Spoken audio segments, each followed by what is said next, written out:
How is it going, everyone? I hope you're all enjoying your day today, and welcome back to yet another video on the channel now. Today I have a very interesting video for you all, and I cannot wait to get started. It is the idea and possibility of Tuukka Rask to get signed by not only the team that he has been originally drafted by, but also the team that he has had the most experience and previous exposure playing against. And if you haven't actually gotten the memo yet, it is none other than the Toronto Maple Leafs. And I'm going to be going over everything from how possible this is, to why it is a possibility, and most importantly, why it makes sense for the Toronto Maple Leafs to go after the goaltender that has ruined them and tormented them for so many years. If you guys are excited for this video, make sure to slap a like, comment down below what you think about this video, make sure to subscribe if you haven't already. We are on the road to 4,000 subscribers, so I'd really appreciate if you did. And let me know if you think this is a possibility as Rask heads into free agency. Where do you think he will go? And yeah, without further ado, let's get right into this video. Alright, so let's start this off by talking a little bit about Tuukka Rask, and he's from Finland obviously, drafted 21st by the Toronto Maple Leafs in the first round. Now he is 33, playing out in what appears to be his final season in Boston before he hits the market for what is likely the final contract of his career as we begin to see him reach those older ages. And as a number one goaltender in the NHL, Rask should specifically target a team that is not only in need of a number one goaltender, but a team that he can trust will start him. And off the bat, we can already eliminate roughly 20 of the 32 teams in the NHL who already have somewhat good goaltending.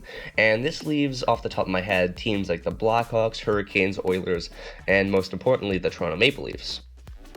Now, obviously, you may ask, don't the Leafs already have Freddie Andersen? And yes, they do. And yes, he is a number one goaltender.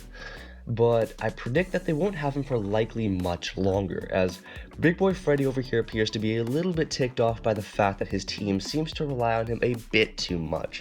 And after all, he was the number one goaltender in the NHL for most face shots last year, so can you really blame him? And keep in mind, I'm basing this whole Rask thing off the prediction that Freddie is no longer a Leaf come the 2021-2022 NHL season, and honestly, it isn't that far-fetched. And I mean, I've already made a video more in-depth on Freddie Andersen and the likelihood of him going to a team in desperate need of a number one goaltender such as the Chicago Blackhawks. So if you've yet to see that video already, treat it as a precursor to this one, and definitely be sure to go check it out in the description down below. As in that video, I explained the main reasoning behind my belief that Freddie Andersen will no longer be a Leaf come next season, and obviously the most likely destinations for him based on the current goaltending market. But anyways, enough of my rambling, let's get back to Rask. Now, as much of a possibility that this actually is, Rask can realistically go to any team that he wants, hence why it's called free agency. I mean, for all that we know, he could sign back in Boston. We just don't know yet.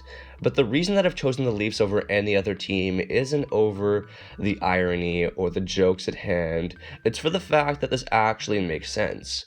In Rask, you are literally getting a top 5 number one goaltender who will probably be cheaper than Andersen since he is nearing the end of his career, and keep in mind, salary is a huge thing to pay attention to when talking about anything Leafs related. And hey, Kyle Dubas, listen here, I know right now you probably have nothing better to do than to sit around and watch my YouTube videos, so listen up. We're talking here about a player that, despite being on the team for a very short amount of time, has had so much history that has stemmed from the Toronto Maple Leafs. And I know, I said I'm not making this video because of the irony and the jokes, but just think about how funny it would be in the dressing room when Rask is there with Matthews and Marner, and they just try to have a normal conversation, but in the back of their minds, they're all just going to be like, yo, this guy is the reason that we have not gotten past the first round. And then they stop looking at Marinch and they actually start talking to Rask. Anyways, enough of my jokes, that's for another time. And hey, if you acquire Rask, it's one less player on the Bruins to worry about, because you know what they say, if you can't beat him, buy him, I guess. Also, you never know, but getting a guy like Rask may actually get you past the first round. I mean, look at the past years where you've been one goal away from finally advancing to that ever so sweet second round. But no, Rask has shut the door, and the Leafs' defense is broken down. And it's a crisis in the six. I mean, at least they have the Raptors, right? Right? Anyways, I'm just joking around, but let me know in the comment section below, what do you think about this matter? And when Rask hits the market, where do you think he's going to land? What's going to happen to him? Will he go to the Leafs? Will he stay with the Bruins? Will he go to some other team? Or, you know, just go into retirement at age 34. You never know. The possibilities are endless, and I'd love to hear all your thoughts in the comment section below. So make sure to like, subscribe, do all of that stuff. Make sure to share this video around to all your friends. And yeah, that's probably going to do it for this video. Thank you guys so much for watching. If you guys have any desired videos in the comment section below, let me know. If you have anything that you want me to talk about, I would be open to hearing your thoughts and opinions. But yeah, I'll see you guys all in the next video. Peace.